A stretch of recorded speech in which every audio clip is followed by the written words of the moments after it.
kiss stealing, woo, wheeling dealing, limousine riding, jet flying, son of a gun, and I'm having a hard time holding these alligators. You're talking to the Rolex wearing, diamond ring wearing, kiss stealing, wheeling dealing, limo jet flying. We Ric Flairing on us, flaring on us. We Ric Flairing on us. You talking to the Rolex wearing, diamond ring wearing, kiss stealing, wheeling dealing, limo jet flying. We Ric Flairing on us, flaring on us. Check, we Ric Flairing on us, flaring on us. It's apparent these girls staring. I'm Ric Flairing, gold across my chest. I'm fresh to death. I'm Paul Bearing, not at all scary. One eye open like Betty Wops and fine to these circles that's going in like a carry shot.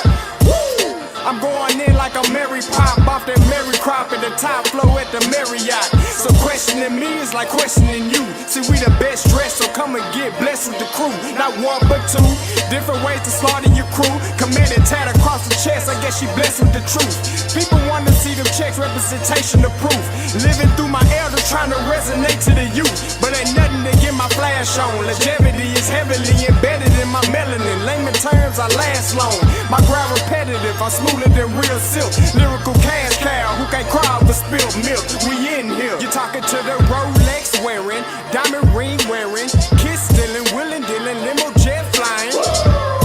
We Ric Flairing on us, flaring on us. We Ric Flairing on us. You talking to the Rolex wearing, diamond ring wearing, kiss stealing, wheeling dealing, limo jet flying. We Ric Flairing on us, flaring on us. We Ric Flairing on us, flaring on us. This ain't no normal situation, this preparation with greatness. Industry full of fakeness, it's really up for the taking. See, life is what happened to you, more so how you take it. Don't get stripped of your knowledge and mentally leave you naked. I like to live otherwise. I'm sorry that I'm fresh to death. I put the polo and apologize. See, black son, we ain't nothing like the mother guys. Quit to socialize, we organize, then we mobilize. Off the deep end like a scuba diver. And no confusion, just keep it pushing like Uber drivers. Woo! Business fresh just like a supervisor in a Gucci visor. Can't find a smoother rhymer. You're talking to the Rolex wearing, diamond ring wearing, kiss stealing, wheeling dealing, limo jet flying. We Ric Flairing on us, flaring on us. We Ric Flairing on us. You talking to the Rolex wearing, diamond ring wearing, kiss stealing, wheeling dealing, limo jet flying. We Ric Flairing on us, flaring on us. We Ric Flairing on us, flaring on us. Yeah, DQ baby. Shout out that boy Nigga for that fire track. Hey, Black Sun, sun up. What's up, Vinny Vegas? What in Vegas? Yeah. Shout out Pharaoh's Kids. D-Face. Yeah. Bubba C.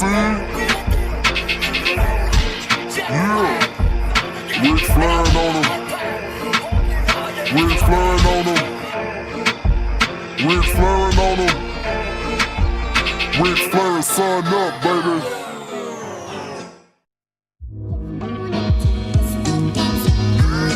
Hey, yo, Scotty, you going crazy for this one. We see what you're doing, we salute you. Hey, let's get it started. It's Backpack Capital One. What's in your wallet? Got a call from my man A. Scott. I said I got it. Love that you highlighting all of these black colleges. Try to pay me for doing this. Look, bruh, if you don't get off my line with that foolishness, voice of the swag, pull up where you at. No cap if the Brody is speaking the soft facts. My advice, tune in to every show. Captain Petty, but we know that the sergeant is with the smoke. Speculate, just tell me what is we doing. Get into it, okay, look, I'ma say this and keep it moving. My boy Scotty, man, he offered the least. Black grad, paying college, I'm glad that he called me. Walking, cause we all been taught that talk is cheap. Even primetime knows Scott for the HBCU streets. What is going on, everybody? Happy Wednesday. Happy hump day. Listen, back in the building again. Part 2 of What's the Value? Okay, part 2 on What's the Value. If you haven't seen the first part, go back and watch the first part. Do your thing. You know what I'm saying? Check that out and everything like that. I'm going to probably link the description if you're watching on the replay. Probably going to link the description below so you can go check that out in the part 2. But I mean on the part 1. But part 2, we're going to dive a little bit deeper and we're going to build the deal. All right, we're going to build the deal. All right, so there is a lot. What we talk about today can kind of be spread universal, right? So if you want to, just because I've used these institutions, I'm not institution, just because I use these companies doesn't mean if you see if other companies pop up or you're like, oh, I like Amazon and oh, I like this and oh, I like this, doesn't mean that they can't be involved, right? It's just the fact of we're trying to get what we're trying to do here, what I'm trying to do here is just give you ideas on how this thing could be structured and how it might be looked at upon. And then we're going to talk about BET because that's what everybody's been talking about, right? BET, how does that work for us? How does that do all those type of things and things like that? So we're going to get right into it. I am underneath a tornado warning here in Atlanta, so I'm going to try to get through this. If my power goes out, because it went out earlier today, that's why I had to push it back to 8:30. But if my power goes out, I apologize. Might have to do a part 3. All right. And as always, if you don't like nothing I say, you can always Unfollow me. If I make you feel some type of way, unfollow me. If low key you just hit a head. Because all I'm trying to do is educate. All I'm trying to do is educate some of you Bamas out there in the world, and then maybe that person that it stays at the top of this 4-letter institution that has a whole 10-piece meal after him. You know what I'm saying? So that's it. So let's get into it today. We're going to jump right into it, right? Part 2, how would BET work? How would it work? Okay. How would it work? So I'm gonna try to break down multiple things with the BET deal, but we're also going to touch on a few different aspects as well. All right. So let's go into this. How I would approach it. Okay. This is me. Now, this isn't just for BET. This is for any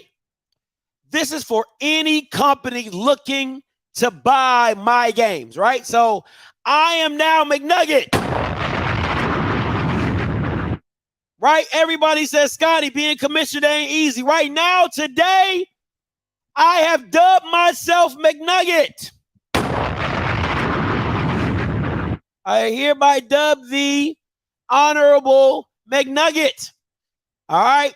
So how I would approach this is this, and this is just for football, right? Because I'm not selling you everything. You got me. I'm not that McNugget. Okay. I'm the 20-piece McNugget, not the 6-piece. We different over here. Okay. We different over here, baby. We are talking strictly football, right? Everything is for sale. All right, we ain't doing no Applebee's 2 for $20s over here. We ain't doing none of that. This is a 20-piece McNugget today, okay? This is a 20-piece. We ain't doing 6-piece nothing, okay? You better get your checkbook out, all right? So we're talking 132 football games, right? Now, based on who comes to me, I'm either going to do a revenue share, a performance tier base, or I'm going to chop this thing up and hustle. Now, the thing that should be in the back of this McNugget's mind is I'm going to take the model of the Big Ten, and now I'm going to do it on my scale. Right? Because listen, you can always do something at a lower scale, right? So you can run your corporation, you can run your business like a Dell, but I just don't have all the employees or whatever, but we're going to run it as a Dell. So when people call in, they can customize their computer. We're just not doing it to that scale, but we're going to follow that business model, right? So that's what I'm doing with this. I'm taking the Big Ten's business model, and I'm just going to scale it down for me, right? So here we go. First thing first is you got to understand what you're working with. And since I'm the 20-piece McNugget, these are my big boys, right? my big boys. These are the games that nobody wants to miss. So these are a premium. So automatically, these games are excluded from the majority. These come with their own price. You're not hearing me? Okay, this is 20-piece McNugget today. This is 20-piece McNugget. We ain't doing the 6-piece. These are my premium games, right? The OBC is going to be up in the air with JSU, and, you know, if FAMU going to stay, if JSU going to stay, that game is too open up in the air. I got to worry about conference games that I control, all right? I got to worry about conference games that I control. The OBC might not be a conference game going on in the future, so I can't technically lock that game in, right? But we can dibby and daddly, but all right, that's what I'm saying. So these are my big boys, right? These are my big boys. They out. Whatever we negotiate, unless I tell you you get everything, these games are not included. Okay? These games are not included.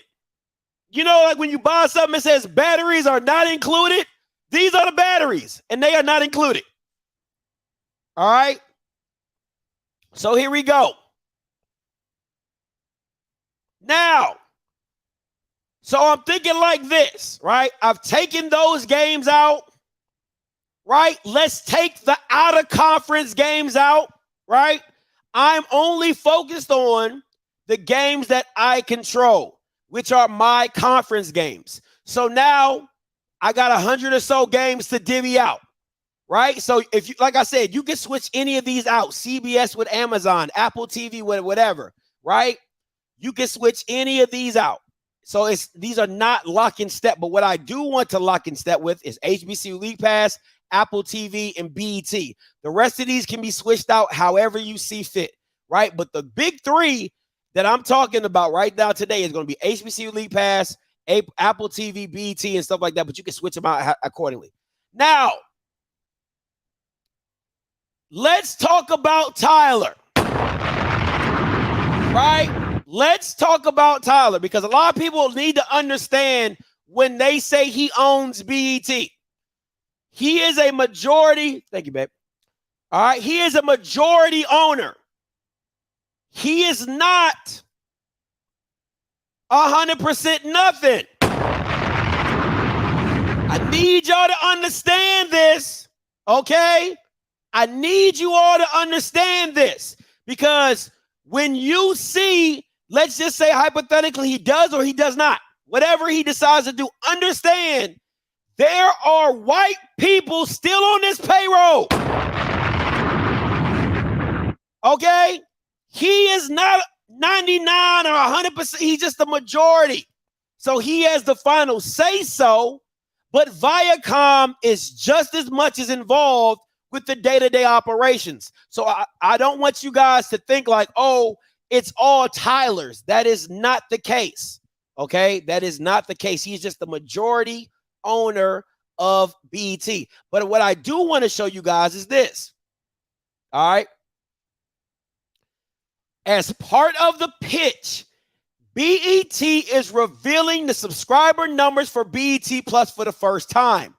More than 3 million people. All right. The company expects to grow that number, and although some users will migrate to the lower cost tier, Mills said he expects to see net gain. Now, let me break this down to you all, right? What they are speaking about is that BET Plus has split into 2 tiers now. It was just 1 tier before. It was $9.99 ad-free. They have now split it into $4.99 and $9.99. $4.99 is for ads. $9.99 is no ads, right? So that's what they did. Now, understand this. Before this deal was done, Tyler Perry had a percentage deal in BET Plus. All right? Tyler Perry had a percentage deal of ownership in BET Plus. That is why he brought most of his stuff to BET Plus. He brought his audience, he brought his eyes, so he had already built BET Plus. Now, I'm going to go a little deeper. The reason that I'm speaking about BET Plus is because it is a streaming platform. 9 times out of 10, BET, I'm assuming the linear channel is going to go away, right? It's going to go away at some point in time, or they do not want to change the classification of what that channel is, right? So yes, back in the day, BET did show games, but they were not a sports network. Do we understand each other, right? I want to say that again. They were not a sports network. That's why they dibbied and dabbled in the sports arena, but they were not a sports network. So they didn't cover every single game, right? They would just have certain games on Saturdays, right? So I'm trying to clear the deck so everybody understands what is going on in this. So when you're talking about streaming, there is no rules. BET Plus can damn near become BET Plus in sports, okay? That's how deep it is. Right? So, just want to give you all some type of clarity on what is going on. So,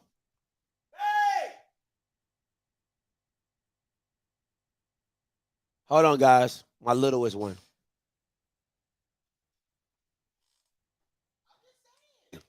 All right, my little one's gonna be walking in my door. Hold on, guys.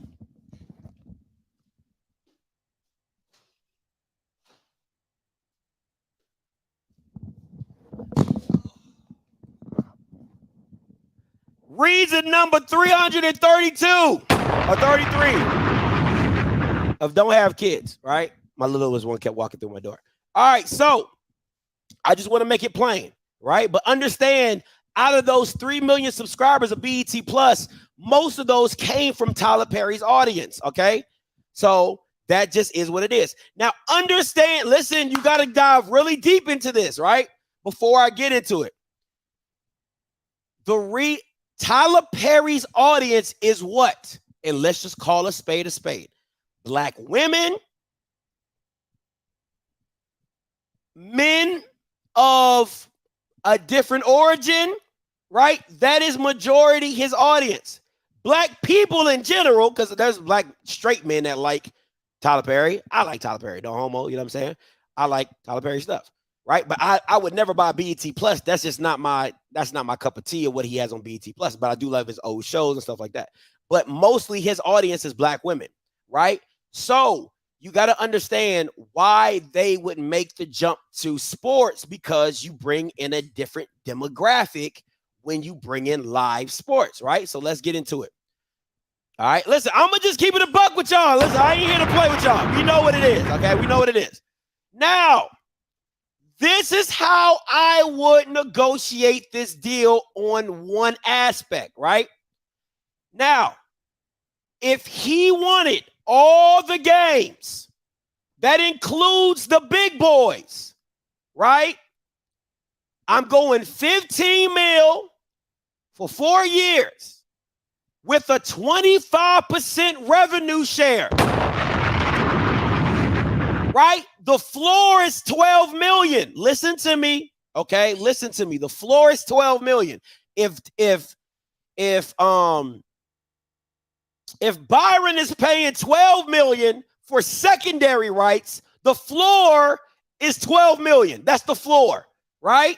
So I'm going 15 for 4 with a 25% rev share. Now listen, I went off BET Plus $9.99 with 3 million subscribers. That's 29 million, 30 million a month. About 30 mil a month, right? This is for primary. Everything I'm talking about is for primary. None of this is for secondary, okay?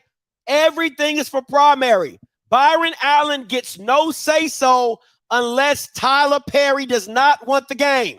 Listen to me very closely, right? Listen to me very closely. Look at me when I'm saying this to y'all.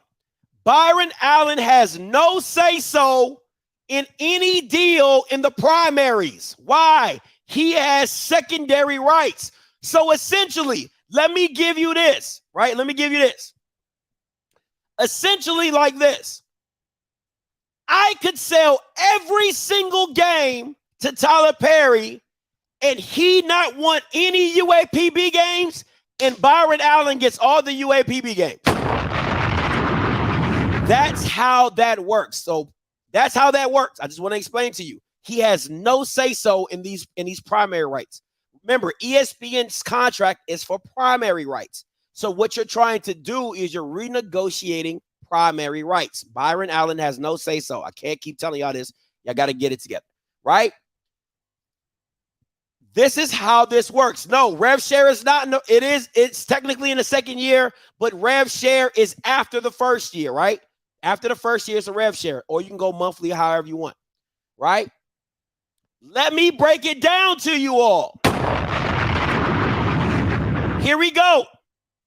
So, because a lot of you guys are saying, oh, Scotty, this is a lot of money.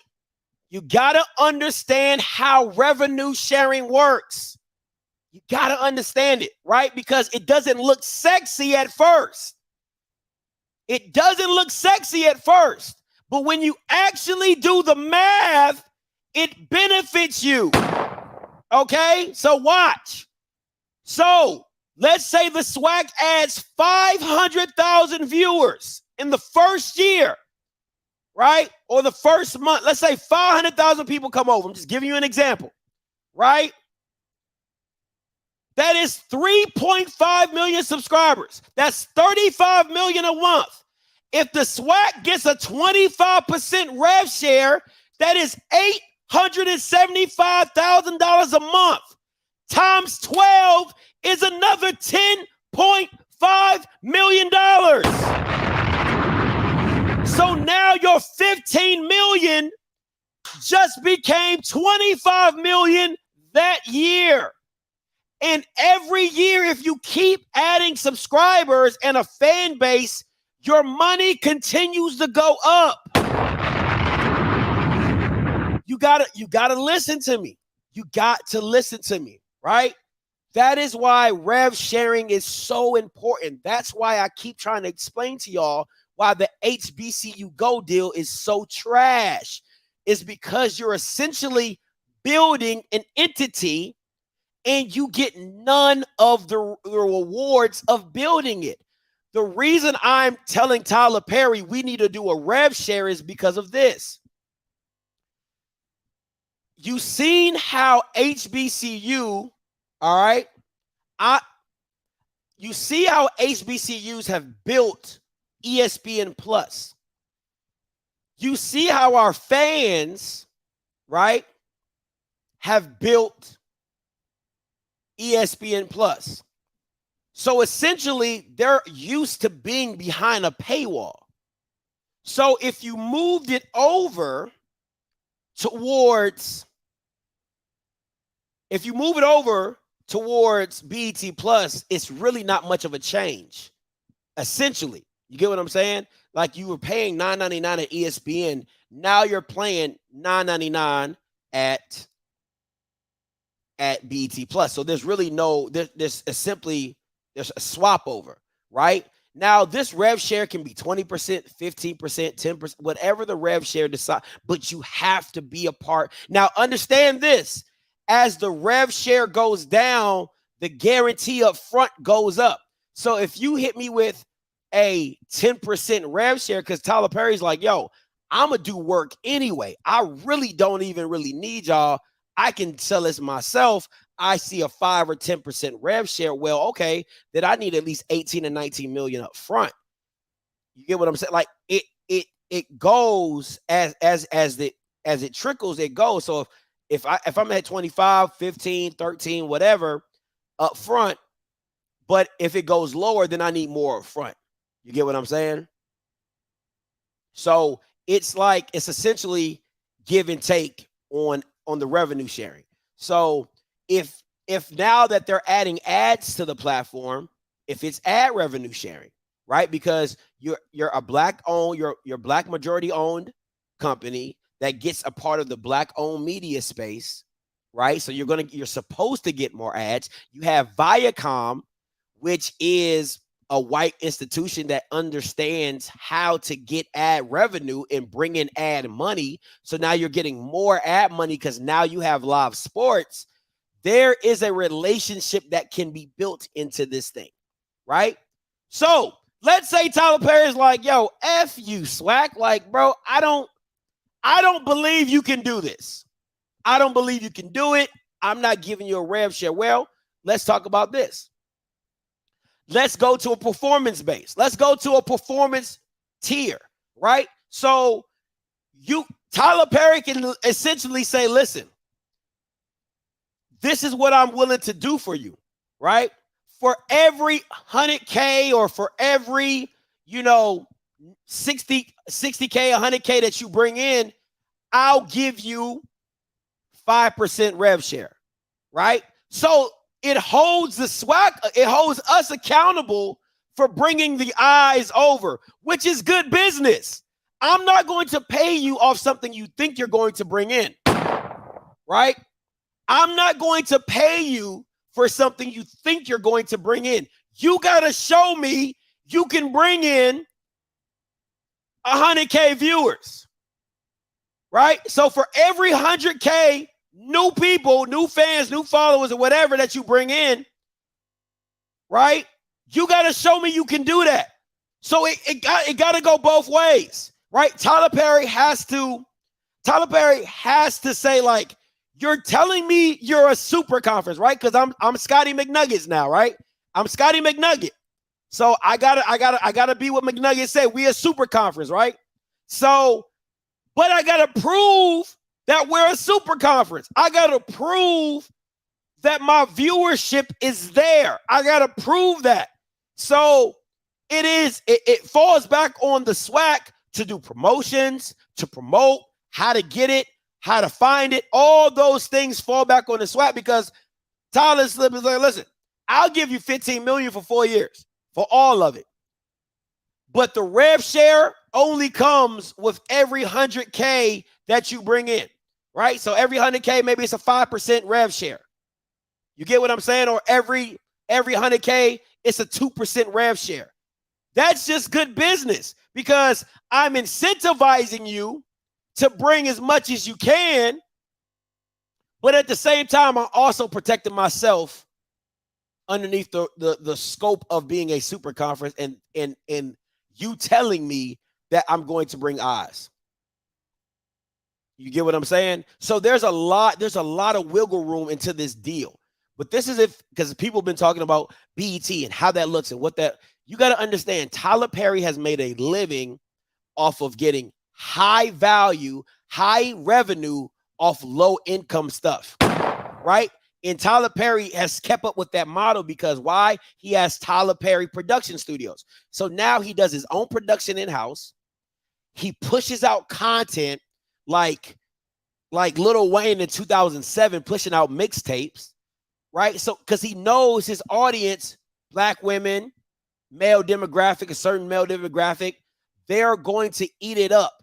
The drama, the messiness, whatever he decides to put out, they know he's going to eat up. So it's like, I know my audience. I know what they're going to be into. I know what they're going to gravitate towards. So why do I need you?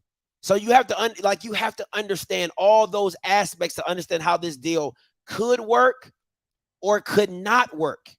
But understand Tyler Perry has a formula that has built its success, right? So he could just simply say, I'm good. I'm going to just stick with my model. I'm going to stick with what we've been doing. But I do believe that if Tyler Perry was smart, he would partner with the SWAC in some form or fashion, right? Maybe it's take a couple of the big boys, right? Maybe it's just I'll take a couple big boy games. I'll pay, $5 million for the Bayou Classic, right? I'll pay $5 million for the Bayou Classic, for having it for 2 years or 3 years or whatever. You know what I'm saying? Like however you want to structure that deal, right? So it could be that because now I get the biggest game, I get the biggest draw, I bring in that audience for however long, right? And I can just test it that way, see how that works. So there's a lot of, that's what I'm saying. There's if I was, like I said, if I'm McNugget, I'm Scotty McNugget, I'm 20 piece in this thing, right? You have to have a good, not even a great team to understand how we're going to put the pieces together to make this work in our benefit, in our best benefit. You get what I'm saying? So different like that. All right, let's go on. Let's move on to some other ones, right? Now, once again, Scotty McNuggets in the building. You got YouTube TV. You can add Amazon into here, Peacock, CBS. Listen, these big boys is not rev sharing with you. These big boys is not rev sharing with you. It ain't happening. You're not bringing enough eyes to be like, oh, I'm going to be a rev. They're not rev sharing with you. Okay, that's out the picture, right? Out the picture. So what these are is I'm straight drug dealing. I'm packaging and I'm selling. I'm packaging, I'm selling. I'm packaging and I'm selling, and I'm trying to get the most bang for my buck, right? I'm trying to get the most bang for my buck, because what they're looking at is that, well, I got most of these people I probably already have, like me. I got YouTube TV, right? So they ain't getting no extra money out of me because I already got YouTube TV. But if you're into a Peacock, because of Bel Air, if you're in CBS or however you see fit, you're literally just packaging it and you're trying to sell it for as much as you can get it for, and it's on them to make the money on what it is. So if I sell them games for $6 or $7 million a year, and maybe that's 25 to 30 games or 20 games or whatever, right? For $7 million a year, $5 million a year, however you want to differentiate. It's once I sell it, it is not on me to get their money back, right? There ain't no refunds over here. All sales are final. So what we doing? We packaging and we selling. We are. Whip it, chop it up, out the door. Chop it up, out the door. Chop it up, out the door. That's what we doing with this. Very simple. All right. And if I got to split the big boys up and add them into the package deal, right? So let's say they get 20 regular season games, and then they get a Magic City Classic and a Soul Bowl, right? I just pumped that price up, right? Let's say we package 10 to 15 games, and then now I'm throwing in the Labor Day Classic, right? That just bumped the price up. So that's how you got to listen, when you add a big boy into the pricing, that has just pumped it up, right? Let's say Peacock says we want the SWAC championship. That just bumped the price up, right? So that's how you got to use those big boys. Those big boys are incentive games that are raising those prices up. So that's how we're doing that. We're chopping it up and we're getting it out. All right. Now, the reason that these are going to make HBCU fans feel comfortable is because of white proximity. Right? And we know, listen, you guys can say whatever you want. We understand what it is for most HBCU fans that, oh my God, we're on Peacock. Oh my God, we're on Amazon. We've made it to Apple. Oh, we've made it. Okay? Because essentially nobody really wants to partner and build, right? It's just, hey, let's sell it. Let's do that. So being a part of major white platforms will give HBCU fans and alums to feel like they have arrived or made it. That just is what it is. You can call it what you want. That just is what it is. White proximity. So if I'm Scotty McNugget, right? If I'm Scotty McNugget, and if I could sell these games for $1 million a piece, right? You Bamas wouldn't care, because at the end of the day, we're on a white platform. We're on a major platform. So I could be 6-piece McNugget and sell these games for $500K, and y'all guys would be like, "Oh, thank you, Scotty. We've made it. We're back on white platform." So it is what it is. All right. So just want to throw that out there. Let's move on. Now, this one.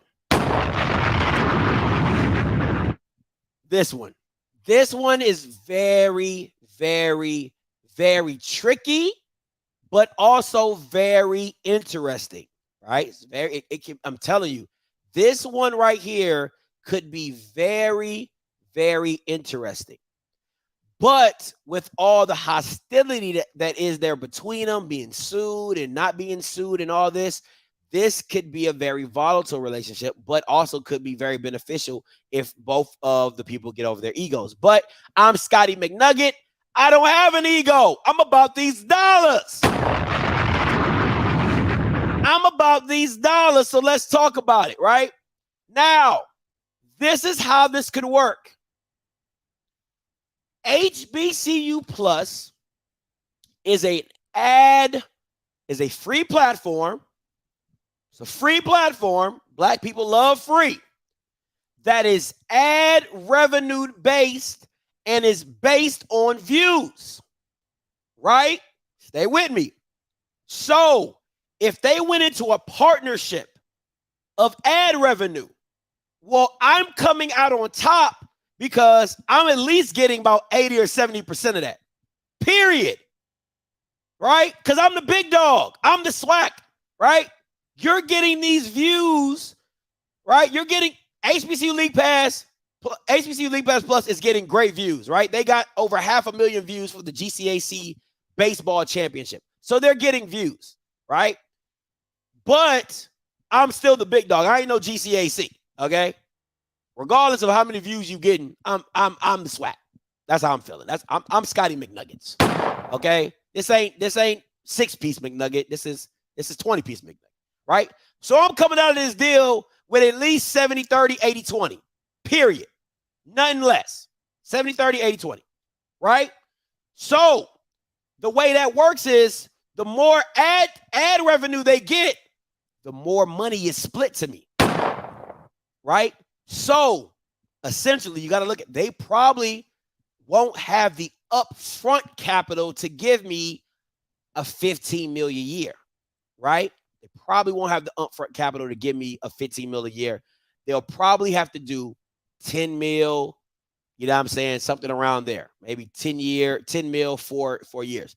But the ad revenue on the back side of it could really be beneficial. You saw what I was doing. You saw what I did with the subscription base, right? So if now you got a Black-owned platform that is partnered with the SWAC, that is now bringing in ad revenue, they could do something. They could do something, right? You could easily see how that thing could grow very quickly, right? Now, let's say me, Scotty McNugget, I don't want a partnership, right? I don't want a partnership, but I do want to own my own content and I want to build my own stuff. Well, now I'll use HBCU League Plus as my sale agent, right? Because that's what they do for Roland Martin.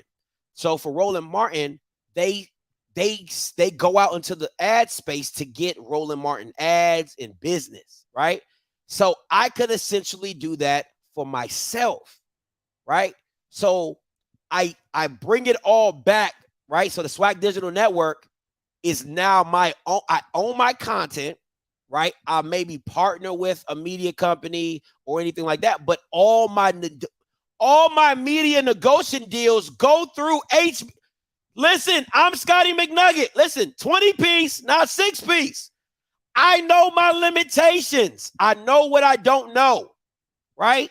So I'm not going to go out here and if I know I need that person in front to be a buffer to make sure I'm getting the right deals. Right? So now I'm trying to figure out how do I build my own shit? Right? I build a Paul Bryant task force. I put HBCU League Pass Plus into it, and we go out and figure out how we build our own shit. That's essentially what I'm trying to do. Is I'm trying to go out here and build my own shit so now I get leverage. So let's say the next 2 or 3 years, I'm focused on building my own platform. I'm focused on, right, building the SWAC digital network. I'm focused on building a platform on my own. Because if you're telling me that Pat McAfee with 2 million subscribers can get 85 million for 4 years and still own his content, then I should be able, with a whole freaking conference with live sports, I should be able to dust his ass. I should be able to dust his ass. Why? Because I have live sports. Right? So it's going into a mindset of now learning how to build my own. Now, this is the issue with this. The distribution deals that you are like, this is the part that makes it difficult, right? You essentially have to, like all the presidents have to be on board with this. This has to be a full team effort. This can't be it can't be no rogue. Everybody has to understand what we're trying to do here. And everybody has to be on board. If everybody's not on board, we then partner with HBCU League Pass and we get the guaranteed money that we need, right? But when I say everybody has to be on board, everybody has to be on board with this, because this is not a short-term deal. This is a long-term play that you have to understand that we probably won't make the revenue that we think we're going to make. Because why? We are we're essentially a startup business, right? So this is listen, I'm not here to sell you any hopes and dreams. That is a very volatile model that you have to essentially explain all the risks that are involved with that model, right? You have to explain all the risks that come with that model. But understand, if you can hold out and you can build it the right way, it's a possibility. It's a possibility that you could come out on the backside of this thing with a really, really great deal, and now having leverage to all these media companies that now probably want to buy in because they see the value of what you have. I look at it like this, right? Even if you don't want to do it on your own and go rogue, if HBCU League Pass Plus can get 500,000 people to watch the GCAC baseball tournament, I'm going to just leave it at that. We don't have to say nothing else. I'm going to just leave it at that. You guys are smart enough to put 2 and 2 together. All right? So just another aspect of doing the deal, right? So, disclaimer. This is how this works.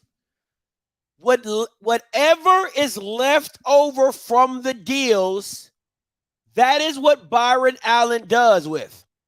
Oh, I'm sorry. Whatever is left over from the deal that Byron Allen does not take, you put on the Swag Digital Network, right? So essentially this, let's say you go with an Apple TV, and let's say you partner with 3 entities, right? Let's say you partner with, BET, Peacock, and HBCU League Pass. Those are all your primaries, right? Well, then Byron Allen gets whatever's left over, and then whatever's left over, you just put on the Swag Digital Network, right? So let's say he doesn't want 3 or 4 games. Let's say 3 or 4 games are open. Bethune, some Valley games, UAPB games, whatever, right? Texas Southern games, whatever floats your boat. Then you essentially just package that up and put it on the Swag Digital Network. Easy. You know you're going to get viewers for that. You see what I'm saying? So it's always a way to come back to you to build your own stuff. It's always a way to do that, right? So essentially this, right? Call lines are open, 518-263-8124, 518-263-8124. All right, so essentially is this. At the end of the day, you have to be creative enough to move the needle in this space and understand your value and understand you get what you can negotiate. That is just life. You get what you can negotiate, and what value do you put on your sports? And listen, the one thing about this one, I think that the problem, and I'm going to go back to 6-piece McNugget, right? This is 20-piece. I'm going to go back to 6-piece. For 6-piece McNugget, this is what you're dealing with. You're dealing with a fan base that understands what your going rate already is. Listen, this is the problem. The fans know that you've sold yourself for $700,000. So now you know you can't come back and say, hey guys, I got $1 million a year. That ain't gonna cut it. That ain't gonna cut it. No, but you also have to think, how is ESPN gonna value me, right? Because I want you guys to look at it at your job, right? And JB, I see you, I'm coming to you. I want you guys to understand it for your job. And I'm gonna use myself for an example, right? I was working with this company, and he started me off at I was doing mobile IT, right? So he started me off like $22.50, something like that. And I told him when I first started, I said, hey man, listen, a lot of my income is being supplemented, so this $22.50 ain't gonna hurt me. But another year from now, I'm gonna need a substantial raise, right? He's like, how much? I said at least about to $30 an hour. Now, I would say my work spoke for itself. That year came up. Oh, he said, okay. He's like, oh, that's going to be tough, but okay. So the year went on. The year went by. I'm working for him. The year goes by. We go to renegotiate. He says, all I can give you is $1.25. I said, sir, that's not what we discussed. He said, well, that's all I can do. And you know what his reasoning was? He said, how can you explain me giving you like a 40% or 30%, something like that? Like he used like a percentage to that. He was like, how can you explain me giving you a 25% raise? I said, sir, it's like $8. In my mind, I'm thinking $8. What's $8? He's looking at it like it's 25% or 30% or 15%, right? So he already knew in his mind, he already made up in his mind when he hired me that he wasn't going to make that jump, right? He wasn't going to make that jump. So I'm saying the same thing to you when it comes to ESPN. When 6-piece McNugget goes back to ESPN and says, I want $5 million, $10 million, how do you explain that? How do you explain that to them?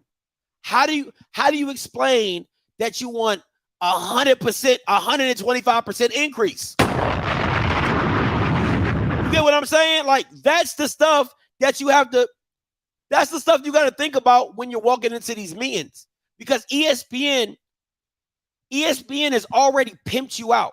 ESPN has already slutted you out. They know you ain't worth the price of tea in China. That's how they feel. So how do you explain 100% increase or 200% increase? Those are the stuff you got to think about. JB, coming to you. Hey, Scotty, how you doing, sir? What's up, man? Talk to me. Nothing much, sir. Okay, I watched the replay of the show this morning. I missed it. I wanted to call in then, but I'll leave those topics be. But what you're talking about right now, I think people need to understand something too. And watch where we're going with this. Tyler Perry is a very smart businessman. He has made millions upon millions upon millions of dollars, basically starting from the ground up. Tyler Perry is not going to, quote unquote, give a homeboy discount on anything. Say, for example, if the games do go on BET Plus, the question becomes is, will the fans buy the packages? Because one complaint that the fan base has now is that, man, I ain't paying for ESPN Plus. Well, I got to pay $8, $9 a month. If Tyler Perry gives you the same thing, because he's not going to show the games on regular BET, he has no reason to. Nope, none at all. But if he was to show, say again? None at all. You're right. Absolutely none at all.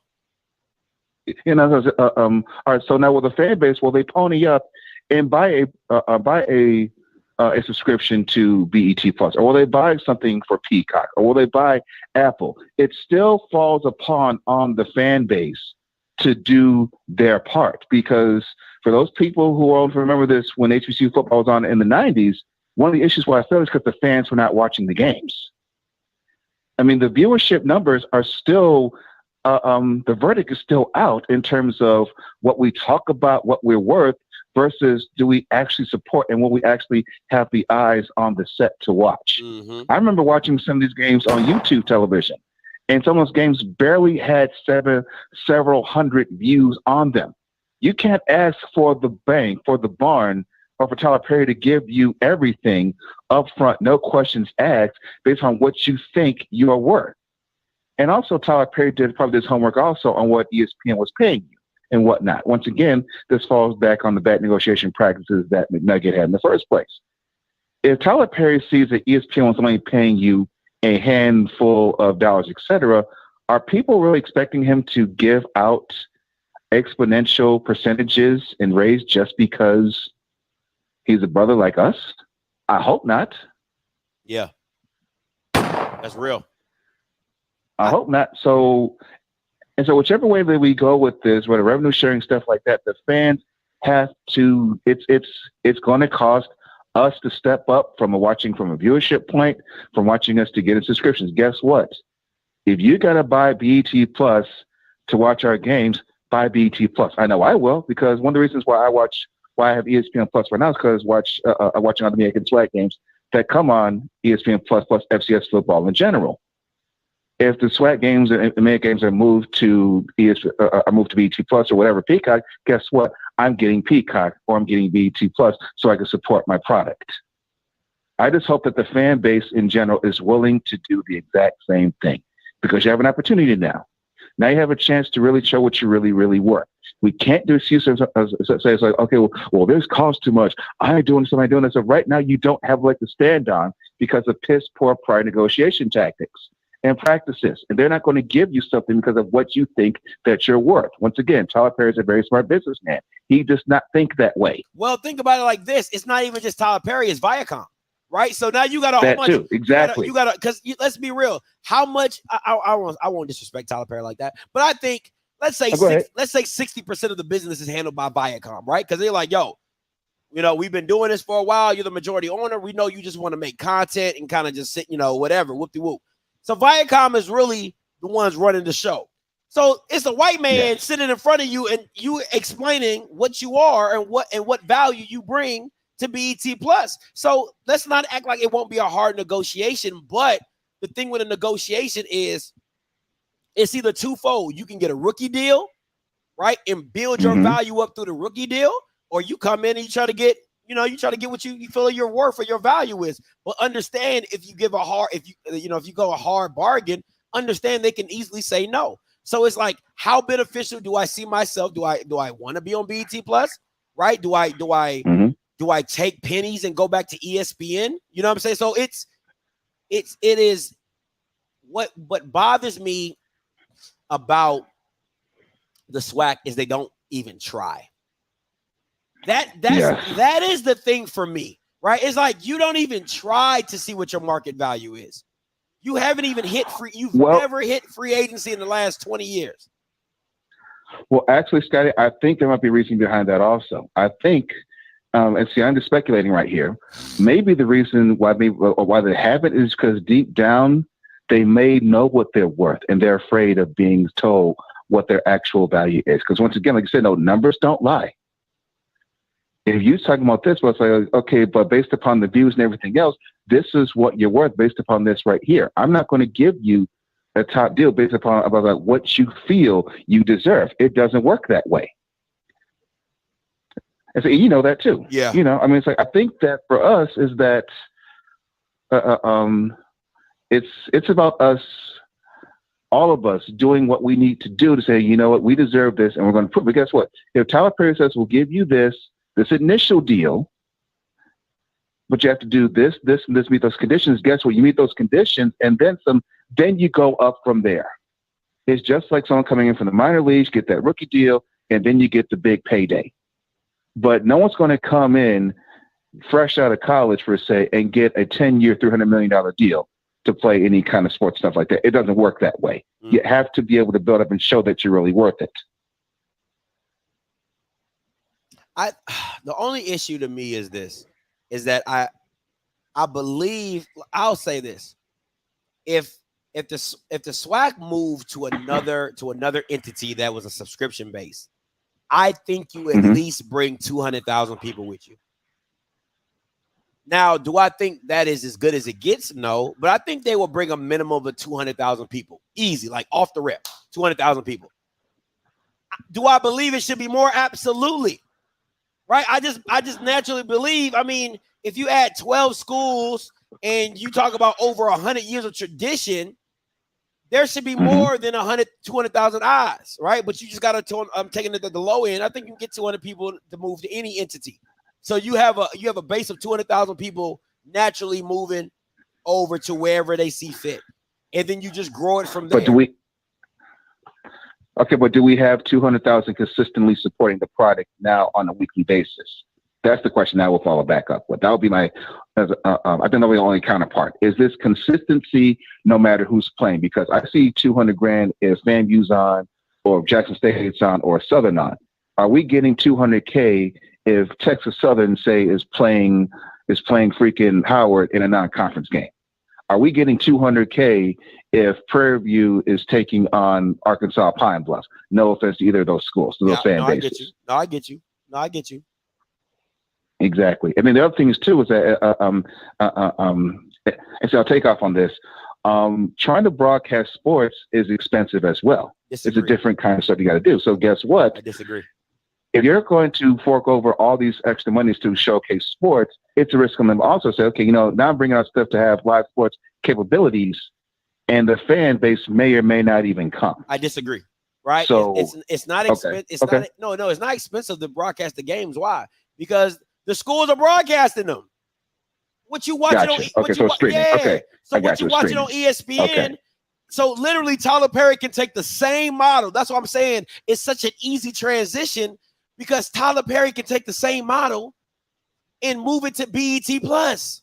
The schools are already. I got you. The only thing, the only difference in people who love HBCU Go is because HBCU Go produces the game. That's why they can only show you one game a week when it comes to football, because they put all their attention on that. Like they're like Monday Night Football, right? They put all their attention on one game. But if I'm Tyler Perry, I'm not about to reinvent the wheel, right? What I would do if I'm Tyler Perry, I would take y'all Bamas, keep y'all schools producing it. I would use my production studio to do an in-house production game, right? Like a pregame show, right? And I keep it pushing. Yes. So what did that really just cost me? It didn't really cost me much, but the initial upfront investment, everything else I keep in house. Everything else I got in house. Amen. So that's pretty much it. But no, as always, JB, I appreciate the call. Thank you, sir. All right, no problem. Listen, guys, I know a lot of you guys are talking about Valley and UAPB, but listen, most conferences, every game is not a sellout, right? Like I feel like we're the only people that don't know that every game is not a primetime game. Let's keep it a buck, man. Like we understand that every game is not a primetime game. I wish football fans would understand that.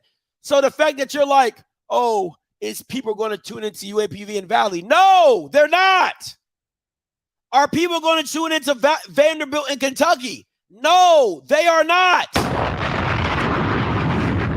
Compared to the big boy, are people going to tune into Rutgers and Vanderbilt? No, they are not. So let's not act like we're the only conference that has dud games that people are like, I'm not really trying to watch that. Okay, it happens in every conference. It happens in every conference. So let's not act like we're the only conference that has bad game. No, every conference does, man. Nobody wants to see Houston Christian Baptist versus, Nichols. Nobody wants to see that crap. Nobody wants to see that crap. You know what I'm saying? So every conference has those games where you're like, nobody's watching that. Okay? Nobody. Who wants to watch the Citadel versus Furman? Nobody. Who wants to watch Kennesaw State versus whatever? Nobody. Like, come on, man. Stop it. Stop it. Okay? There's like it's enough matchups in the SWAC to give 12. Listen, there's a lot of good ball. Man, listen. There's a lot of good brands of football in the SWAC. Alabama State, A&M, FAM, Jackson, Southern, Alcorn, Prairie View. There are good brands in the SWAC, right? You got Andrew Body at Texas Southern. You have Grambling. That's like 8 teams right there. It's like 8 teams. You're good. You're good. Even if you want to take Prairie View out of it, you're still good. That's 7 teams that have football brands. That is not bad. It's not bad. So the fact of you're just like, why people want to focus on the UAPBs and the Valleys and the Bethune-Cookmans, it's okay. They don't make up the majority, right? They make up the minority. So it's just, you're okay. All right. You're okay. So you can live with it. All right. You can live with it. So I'm straight with that. You know what I'm saying? So at the end of the day, at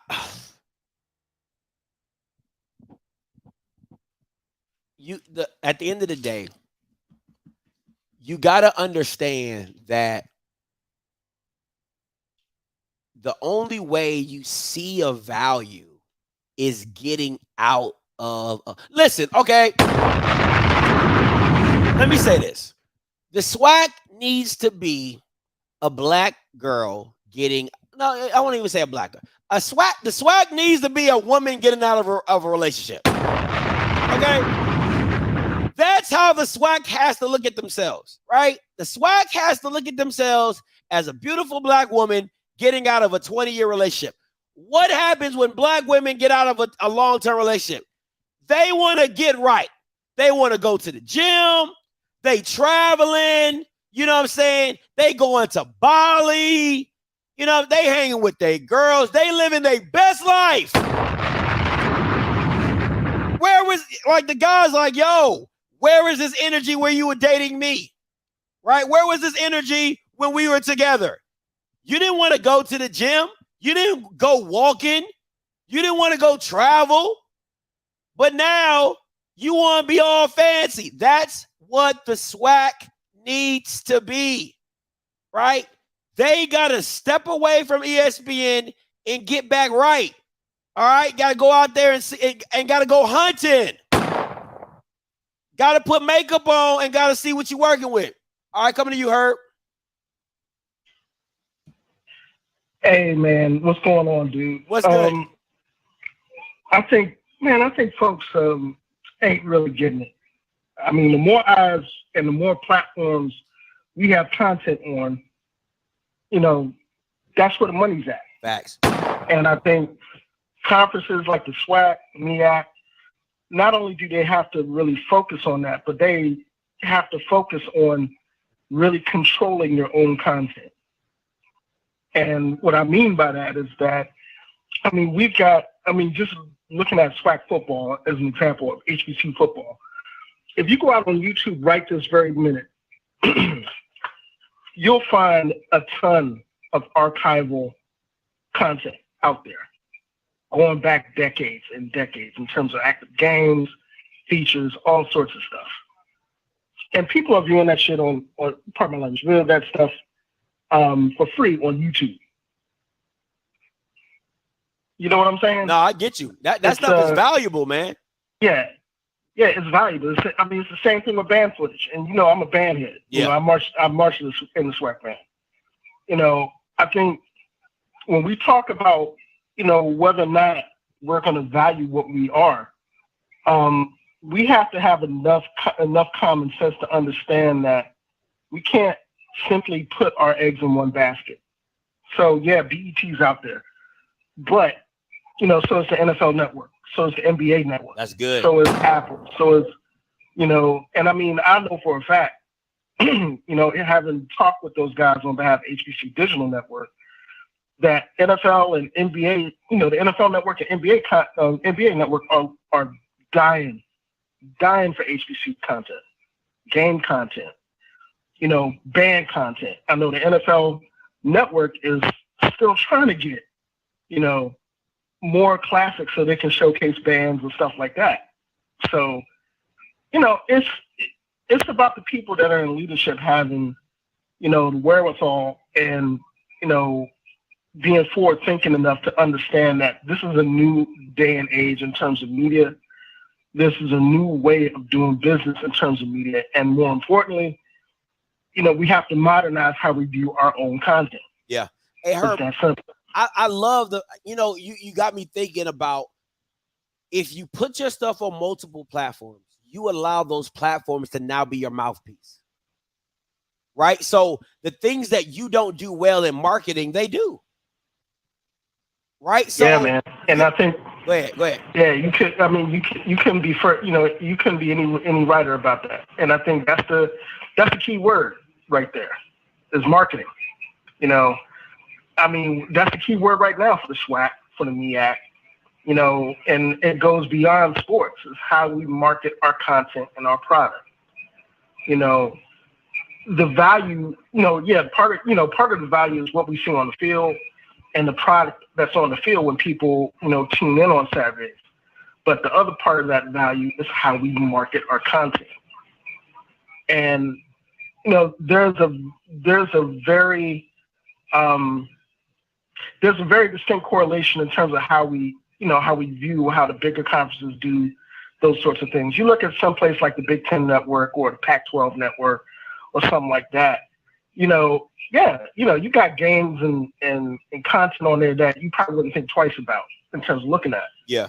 But they've got control of that content. Absolutely. And they market it a specific way. Absolutely. And people know where to go get it.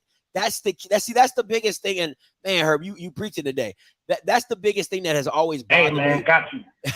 That's the thing that be bothering me most about SWAC content and HBCU content at the fact is people don't know where to get it. Right? It's like you have to jump through so many hoops to find one particular thing instead of having a SWAC digital app to where you can click on, Alabama State and watch Tavares Jackson. You know what I'm saying? Like it's that aspect to where you're like, yo, why can't I find what I'm looking for? Or at least get close to finding what I'm looking for. And that to me has always been one of the issues of what the SWAC does or what they don't do well is let their fan base know where they can go get the content. Man, the crazy thing about what you just said, dude, I mean, we talk about, some of our schools broadcasting stuff on YouTube because they took the initiative to do it. Mm-hmm. This wasn't, the SWAC conference, putting out a mandate, say, hey, look, we're in partnership with YouTube or X, Y, this, that, and the third. I mean, Bama State is a good example. They figured it's like, man, look, we ain't getting enough eyes on our product. We're going to go ahead and put our games, our home games that ain't covered on ESPN on YouTube so people can see them. And that was the AD, doing that. Yeah. That wasn't, some, call from upon high from the SWAC office doing it. I look at what the CIAA is doing in terms of their content and their own channel. I look at it like this, man. If the CIAA and the GCAC can monetize their own shit, pardon my language. Are you good? And hey, man, and and reap the benefits of it, have a subscription model, there's no reason why the SWAC or the MEAC can't. There's absolutely none. And the way I look at it, it's a very old way of thinking. It's a very old way of viewing television, and it's a very old way of viewing media. It's changed, and a lot of people don't get that. I agree. Somebody told me about the CIAA model. I gotta go check that out. I'm probably gonna pull it up and see what it looks like. But somebody brought that up to me. It was like, Scotty, have you ever watched the CIAA game? I was like, nah. They was like, man, you'll like it because of how easy it is to just get the games. You go on the website, you pull it down, and you're there. I was like, really? They was like, yeah, that's how they do it. I said, Yep. And they said, I think it's broadcast by the school, but they upload it to the website. I'm like, oh, that's fire. So yeah, I'm gonna have to check that out. I'm probably gonna pull it up after I get off the call with you. But hey, appreciate the call, Herb, man. Thank you as always, man. No problem, bro. All right. No problem. Hey, Mr. Bugs, I'm coming to you next. Let me see what this CIAA website looking like. Let me see. Media watch CIAA Sports Network.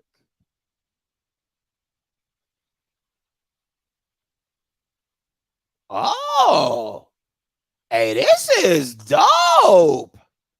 Hold on, let me show y'all this.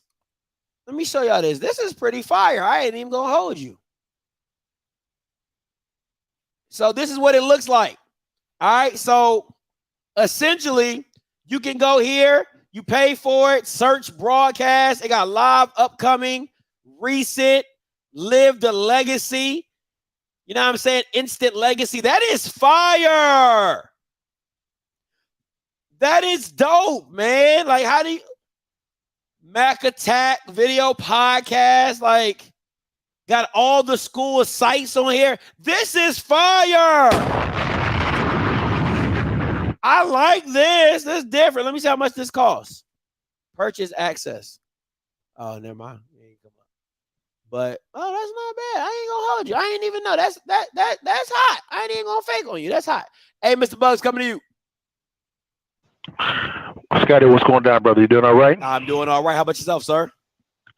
Man, doing just fine. I got a quick question for you real fast that we can unpack it a little bit as much as you want. Okay. When it comes to the SWAC and the MEAC, why are the powers that be so afraid of betting on themselves? It's like I think it's like if you were let's say you're a single father and you got three kids and you're like, I really wanna open my own food truck, right? I really want to open my own food truck, but I don't know if it will be successful and I still got mouths to feed, right? So somebody like the MEAC, they don't have much to play with because you lose another school or they dip. Yeah. There is no MEAC anymore. You get what I'm saying? And with the I got you. Yeah, and with the SWAC, it's more or less like, hey man, we were just in the red like 3 or 4 years ago. So I can't take that, like they don't want to take the risk of going backwards when they like, well, at least we're getting something, you know what I'm saying? So like at least I'm taking something or I'm getting something, you know what I'm saying? So it's one of those it's that mindset of like of surviving instead of thriving. So it sounds like the powers that be in both conferences they don't know how to process problems. So you have book savvy versus a business savvy. And unfortunately, the powers that be of both of those conferences are not business savvy. They're more book savvy. Kind of like the Federal Reserve. Those are full of people that are book savvy, not business savvy. There's something called an ITR, which is called investment time ratio. Which what you do is, if I invest this amount of capital for this amount of time, what's going to be the return that I'm going to get? And unfortunately, because these guys are so book savvy, which is not a bad thing in some contexts, they lack the business savvy because they have processing solutions for these problems. And if you are in the red operating a certain business model and you continue to do that business model that just keeps you just even, you don't want to excel more. Now you have Tyler Perry, who now owns BET. He's a black brother, which is cool. Now what happens is why not partner with someone like an OffScript or someone that can actually give you access to all of the schools, monetize that so that you can begin to increase your value, then you approach a Tyler Perry, because now you have a higher value proposition to come to them versus just give me a bone. But it just seems like the SWAC and the MEAC, really the SWAC, they're really focused on individual pockets, not the conference pockets. Whenever you're individually focused when it comes to a business model, it's doomed to fail every single time. You agree or disagree? Man, listen, I am rolling with you on this one, $100 grand. Listen, I love the fact of what you're saying about building value. Like that to me, you can't keep doing the same thing and expecting a different result, right? Because if I'm being honest, right? Yes, you had a fan base. Yes, you have a loyal fan base, but your value, your ace in the hole was Dion. Dion was your ace in the hole. Like, hey, I got this guy. Yeah. You know what I'm saying? That was your buzzword. Now that your buzzword is gone, you now have to figure out another way to make you buzzworthy or make your value increase. Because if I'm ESPN, right, you have no Dion. So show me the value.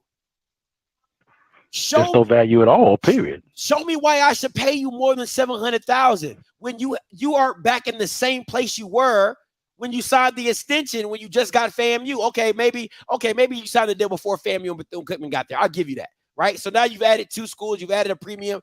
But explain to me why I now, because Mr. Bugs, you're a businessman. If you're paying a general contractor for the last 20 years, you've been paying a general contractor $500,000. And then he comes to his senses and says, hey, Mr. Bugs, I think I'm worth, $4 million. You would be like, explain that to me. Yep. I'm like, bro, hold on, wait a minute. Where'd you come with them numbers from? Walk me through that whole process. Maybe I'm off. I doubt that I am, but maybe I'm off. Hey, rock with me. Show me what's going on. It just seems, man, like McNugget and the crew are constantly focused upon individual pockets, i.e. the same business model being the same. Somebody getting paid. Somebody's making some money. It's just at the conference. It's not the conference. And every single year we just finished even. So from a big point, I'm saying, if you've been finishing even for the last 2 or 3 years, what's the vision? Do you know what you want to do? If it's just to finish even, brother, you got to go. You deserve to have another job. Not here. We want growth, because what's happening is people are coming to these schools and going to these institutions of higher learning so they can come out to get the bag. And what I'm seeing what you guys doing from a sports standpoint, which makes a lot of the revenue for the schools, you okay with just being even. That's straight trash. That's garbage. You've got to go. My question is, who's holding these Bamas accountable? Because sucking, forgive my language, seems to be the standard. Just enough is the standard. What about excellence? What about excellence? What about that? How can we increase our value so we can go to BET and say, yo, man, we here. It's a motto, man. We can do something together, and now you have a proper business model that's funding revenue for BET and for the conferences. I'm off, Scotty. Let you probably know. I get you're not off. You're tad bit off base, right? Because a lot of times football isn't. A lot of programs, even if you go to the Ohio States, there's only a few football Division I programs that actually make money.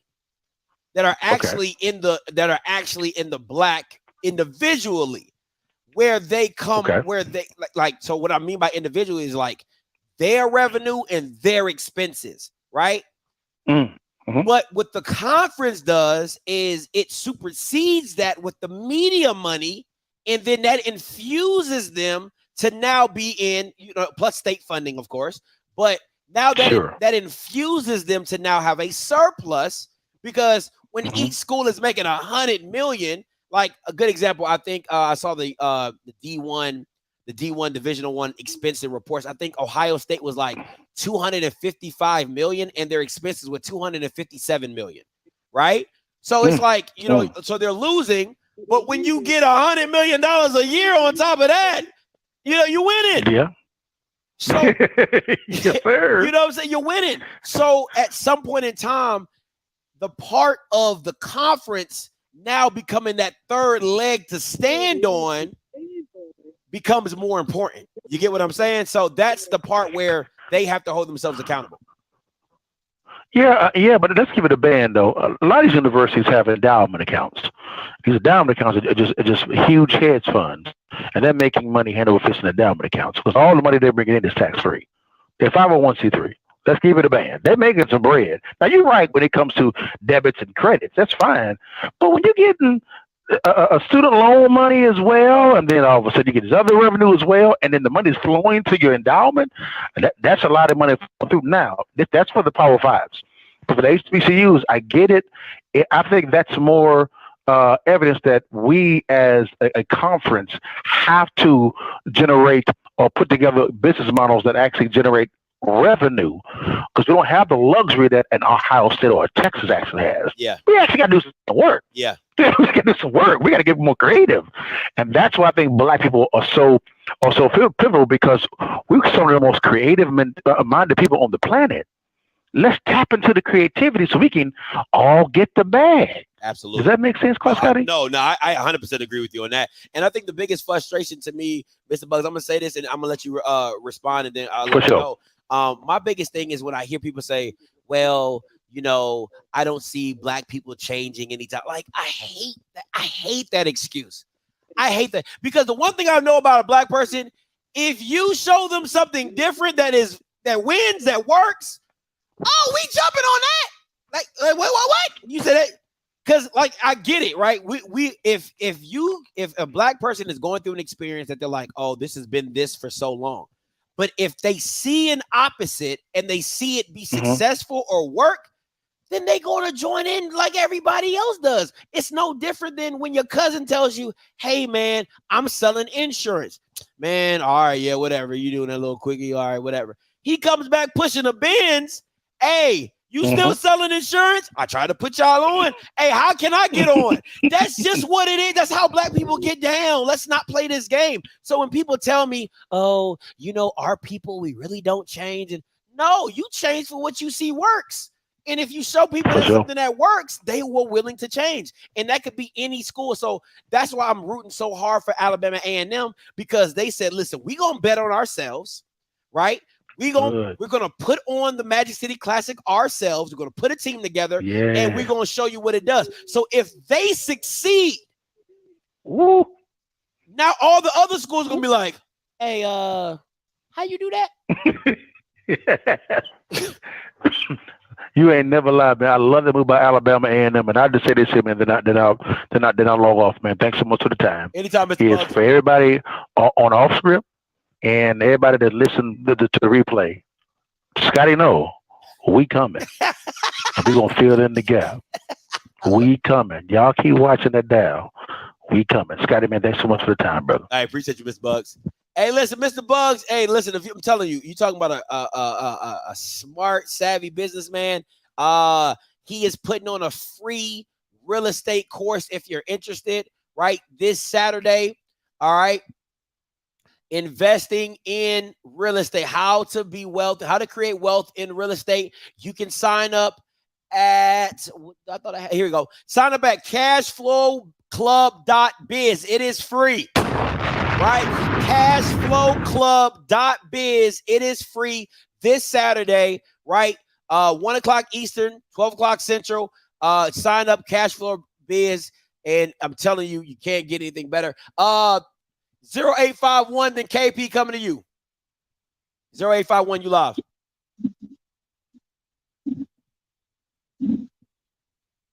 Hello? All right, gotta let you go. 0851. KP coming to you. Call back in 0851. What's up, KP? Why? What's up, boy? What's going on with it, baby? What's good, man? Talk to me. Man, I like this topic, man. I like the topic. But I want to just say this, man. I think the advertisements is good, but I just was thinking, man, what really pushed the Power Five? It's pretty much three voices. When you get up Saturday morning, you tune into Lee Corso, you tune into Desmond White.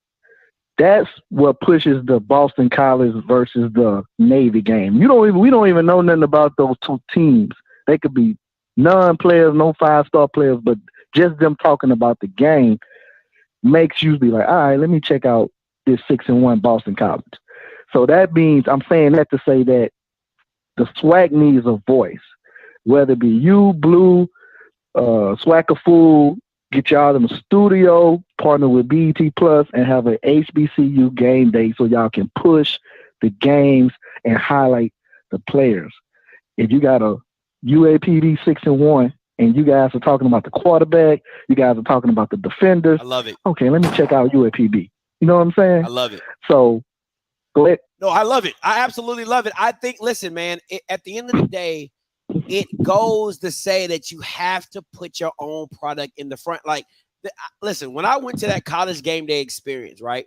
It's two things that that I'm glad I went, because it's two things that showed me. One, black people are going to always be black. I do not care how much white stuff you put around a black person, they're going to be black. And what I mean by that is when that camera wasn't panning, them black people was quiet. We not screaming for no reason. We don't get down like that. There's just certain things, not. It's just certain things that black people just don't do. And it scream unnecessarily. We don't get down like that. You know what I'm saying? Unless it's like Beyonce or, you know, whoever you go to see a concert. But you know what I'm saying? So, and then the second thing is this. Do black people support something that is black for them? Like this, right? People clamor for college game day to come to their institution. Well, if there is an HBCU game day show, right? With me, Swacking a Fool, BJ, whoever, Blue, whatever, right? Is the energy going to be the same? Is the conference, are the schools going to be open to having OffScript come to their institution and promote their game? Because that's what it's all about. If we can strip the egos from everything, at the end of the day, it's about promoting the product. And if you're able to do that at a high level, which clearly you know that we can, us, Swacking a Fool, Blue, Jeff, whoever you want to add to that mix, right? Because we get the views to back it up. Thanks. You know what? I wouldn't even put it on the school. I would put it on BET Plus to have you guys just to tour at one school. You know, you in their studio. You in BET Plus studio. You guys are covering the game of the week or the first place, second place games. You guys are breaking down, you know, and then you still have the live in calls, the people calling up the live in show. Yeah. Like all that what we got, because it's like it's spread it so far out with your podcast, Blue Podcast. Just bring it all into a central location where everybody, all the eyes of HBCU is now gleamed and gloomed on you guys. So I'm waking up at 9 o'clock. Man, let me see what Scotty and Blue them hollering about. Yeah. Oh, let me see what Flack and the Fool them hollering about. Yeah. You can do that. You could do a band head. Or let me see what they talking about on the band side of the game or the dancing dog side of it. You know, all that could be packaged with the conference to BET Plus. And I'll even say this, man, if you want to do it like this, if I'm BET Plus, if I'm Tyler Perry, I'll be like, look, man, you can get a top recruiting class, top 10 recruiting class in the FCS. You know, I put 2 games. You got 2 automatic games on, you know, my channel. Plus, I give you an incentive, $500K, because you got a top recruiting class. You know, people gonna want to see those people balling. I want to see what kind of class. You know, just give them like incentive package for them doing what coaches doing, recruiting good guys, bringing in 5-star, whatever the case may be. You can set just packages just to keep this thing growing. You know, because that's the bottom. That's the ultimate goal, is to keep it growing. But yeah, man, I ain't gonna hold you. That's all I got, big boy. That's all I got, man. Stay with me real quick, baby. Let me, because go ahead. Because I've thought about this so in depthly, man. Like when I tell you what you're saying is nothing that has not crossed my mind, is because of this. Come on. I don't even look at it as just for the SWAC. I look at it as for HBCU in general, right? Like going to the Turkey Day Classic with Tuskegee and Alabama State and showing up there, right? Going to because Tuskegee is an environment that you should want to be a part of. Like I've seen the ball in parlay. I've seen what they call the shack or whatever they like. That is an experience that needs to be shown on national television. You know what I'm saying? Going to the Aggie Eagle Classic, right? And showing that showing that battle, going to South Carolina State and whoever they might play, or, you know, all those games deserve some type of what's the good one? Clark Atlanta and you know, maybe whatever rival they might have, or, you know, when Fort Valley State had Emmanuel Wilson, like all those games matter. All those games matter, and and you get everybody involved into the HBCU arena. You get what I'm saying? So I just think, man, I think it could be something special. When I tell you, I've thought about it so in-depthly. Trust me when I tell you. And the thing, and I love what you say about keeping the call-in lines, right? You can't call into College Game Day. Okay, I gotta just, you know, I just gotta hear Lee Corso opinion on how he think my school gonna get trash. So now with you guys' platform, I get a chance to say, oh, wait, Scotty, wait, Blue, I think Southern gonna pull this off, or I think, you know, Jackson State fans may call in with their nonsense.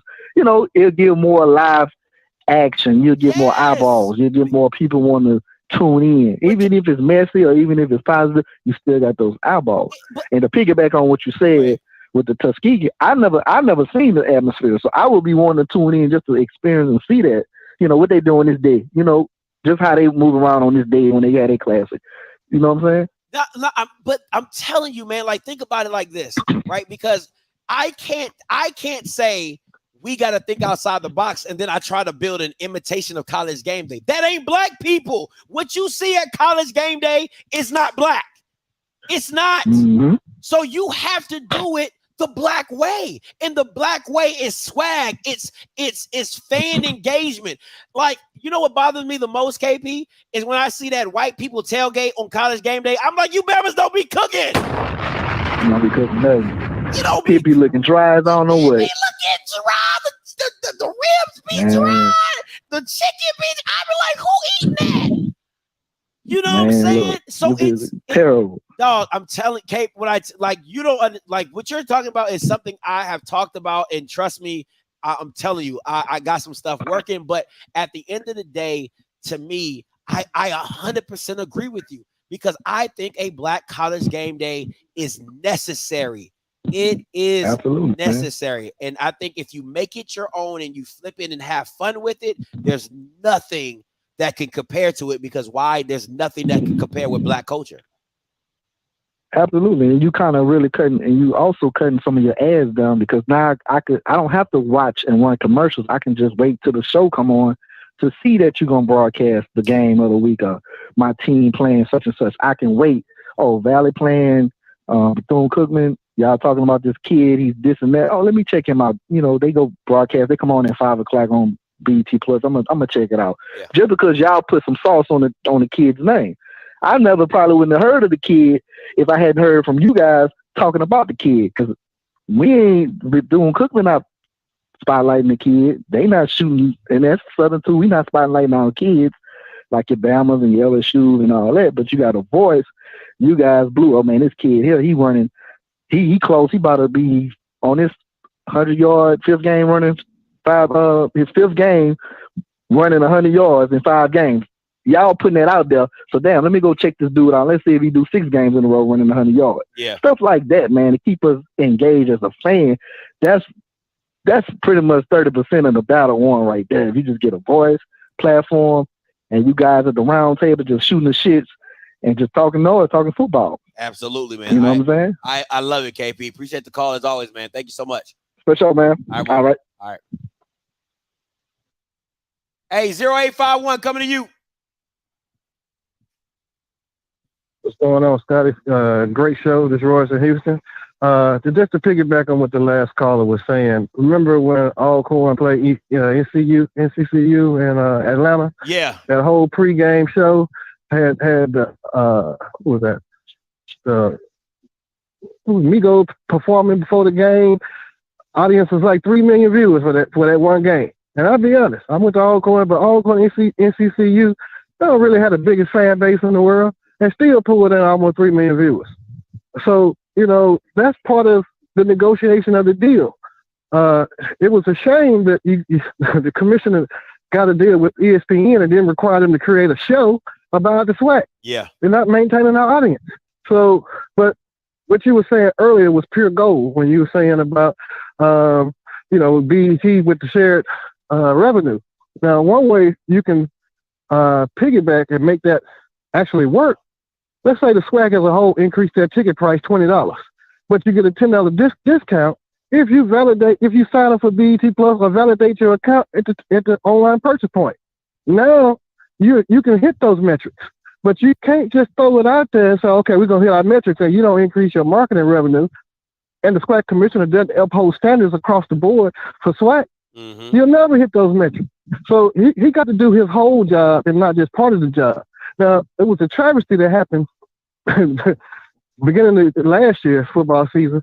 After he sold the rights to Byron Allen, the secondary rights, he then went and met with the NFL.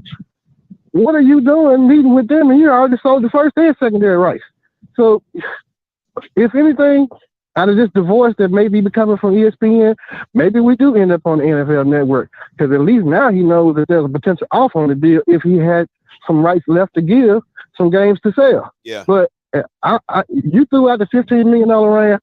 I don't think we should take nothing less than $20 million in 2 shows about our conference.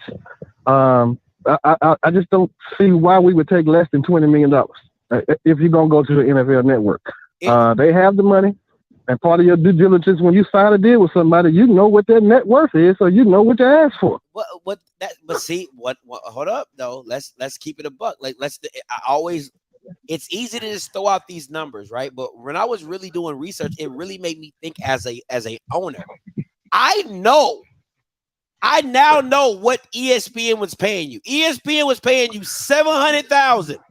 $400,000 for at least $400,000 for at least the last 3 or 4 years, right? So now you come to me asking for $10 million. To me, guess what? Go ahead. But guess what? If I may, I don't mean to cut you off because you're right. But ESPN left some money on the table because what they did with the SEC, they have some shared rights with those jersey sales. They can pull it up. They sell the jerseys with their merchandise. So that's another revenue stream that the SWAC could throw in. You're covering our division. You're covering our players. You can also sell this merchandise and get a piece of the pie too. So you can buy into that. It's not giving up for free, but you got to know your value. Hold up. The SEC has the infrastructure of selling jerseys. The SWAC does not. Let's call a spade a spade. But isn't that the benefit of signing with the ESPN? They help you provide that infrastructure with people who know how to do infrastructure. Okay. You don't ask for what you don't get in the contract. Sir, listen to what you're asking. You're asking a white corporation to invest in you, right? To help you with stuff that they've never helped you with before, to resign with you. Like you get what I'm saying? Like okay, let me get this straight. Let me do like this. You've been sleeping with a chick for 20 years. You've been sleeping with the same girl for 20 years. She's been doing the same tricks for 20 years. Now all of a sudden, you want to ask her to be, Roxy Reynolds. She like, nah, like I do what I do. But let me say this way. In TV, when, like, for example, just to the Jamie Foxx show from back in the day, when they were first going to cancel that show, Jamie Foxx turned around and pulled his own money out, bought that time slot, and used that time slot for a concert and tripled his ratings. So when he did that, they backed off of canceling the show. Right now, the SWAC needs to flex its muscle to show the world what its value is. Okay, there's a couple of different ways you can do that. But right now, anybody can say you ain't worth this. Well, they have to go take the extra step and prove their value. Wait. Right now. Wait, you're speeding by the key points of your argument, right? You said Jamie Foxx pulled his own money out and invested in himself. So now I flip it back to you. Where is the SWAC going to be able to pull its own money? Listen to what you said. He didn't borrow. He didn't go get a loan. He didn't do it. He used his own money, invested in himself, got the leverage he needed. Bam, came back with more money.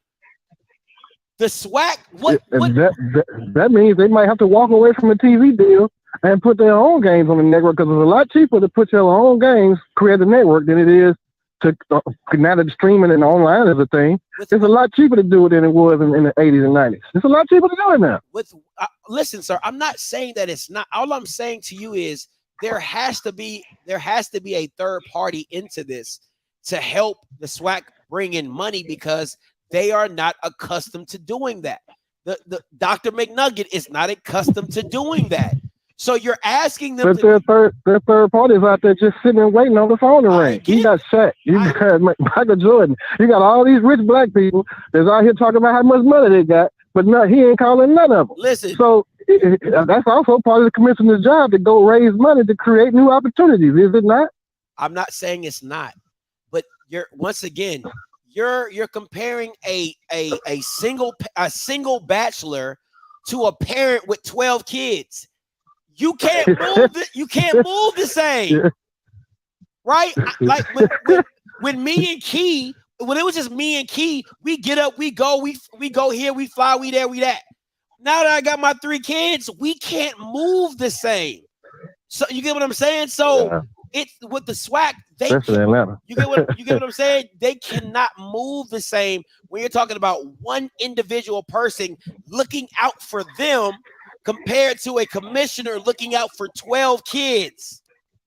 You can't move the same. I mean, but a production crew isn't small. You got a whole lot of people getting paid a lot of money. So yeah, I understand what you're saying. Still understand what you're saying. But like I said, that deal with BET with the 20% revenue, yes, that can work if the SWAC works hand in hand together to hit those metrics. But that requires them to also spend some additional money on PR and marketing, and also require BET to create a show to cover their division along with that content of the game. So, yes, they can't just do it piecemeal. It has to be a whole approach. I agree. I appreciate the call. All right. Listen. I'm the first one to bash Dr. McNugget, okay? I'm the first one to bash him. I ain't got no problems doing it. But at the same time, you also have to be realistic, right? Because yes, we love to throw out these numbers, but I have to be very cognizant is because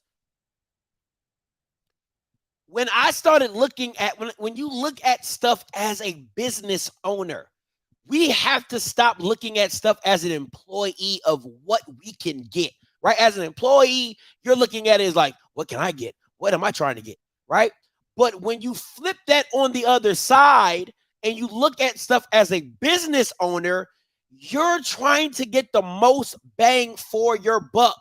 Matter of fact, I'm trying to underpay you so I can overcompensate in value, right? So when you think like that and you say, okay, I know what you're getting from ESPN, right? The reason that you can job hop from one job to the next as an employee and ask for more money, one, you go looking for the job and see what the value of the job is, and two, you can inflate your previous salary,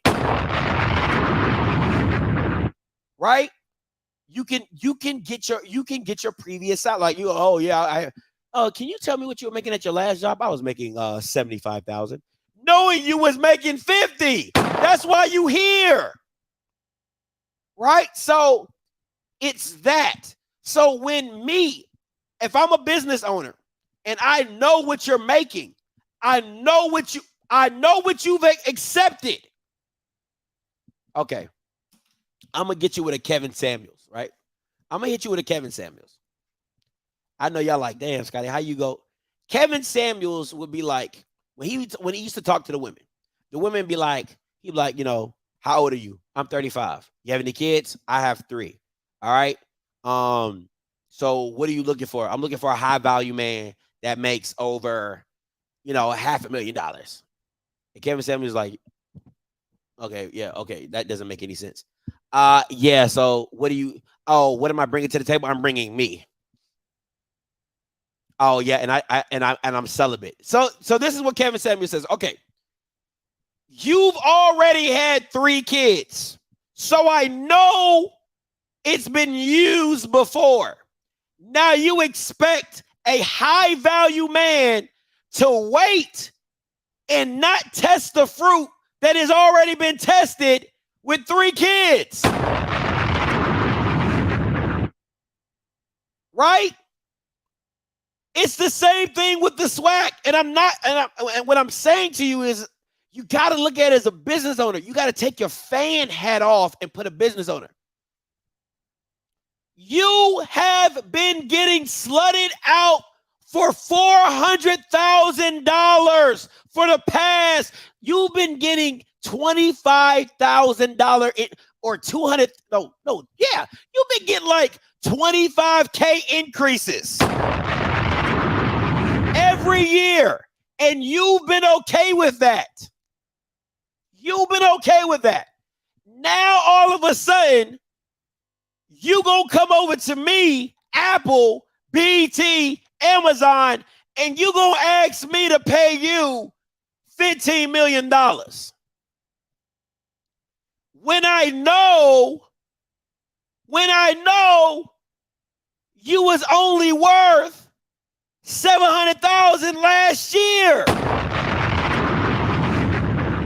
Somebody make that make sense.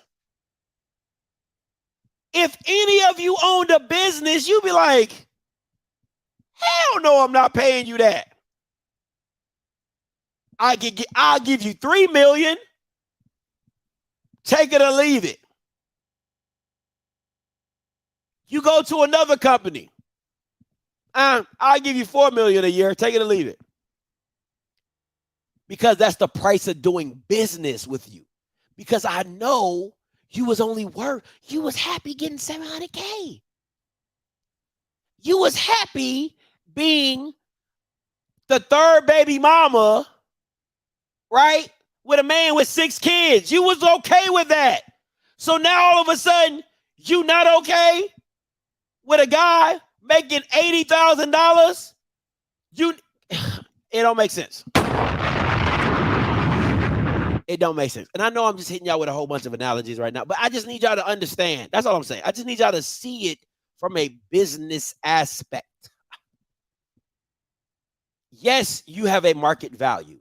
Yes, you can say what the HBCU space is worth. But at the same time, people know what you're worth. People have seen what you've accepted.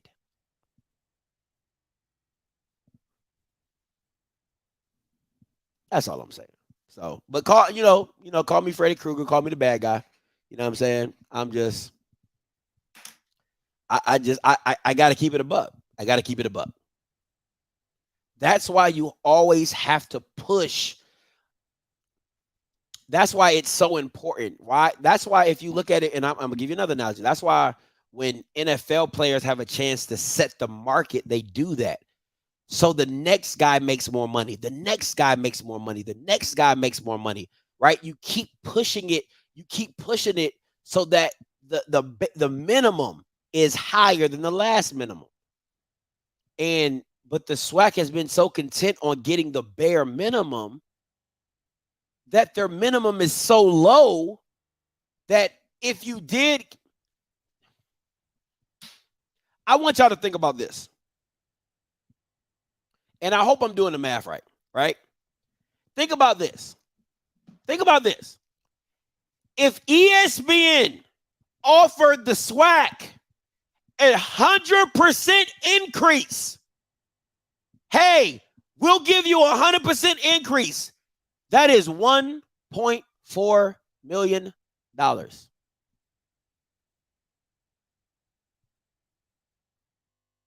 100% increase, though. It's 100%. It's 100% increase.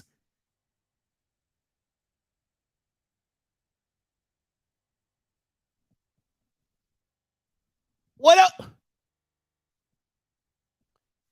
If the bare minimum was $100 million and they did 100% increase, you are now at $200 million.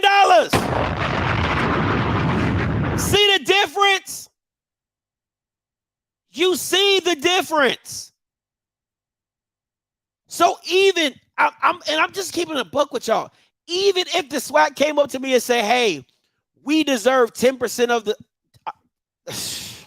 10% of the SEC or whatever," that's like 1,000% increase. like business-wise, it don't even make sense. It wouldn't make sense to anybody.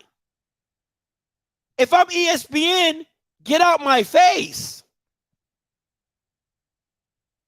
So, I'm sorry. That's just my little 2 cents. So,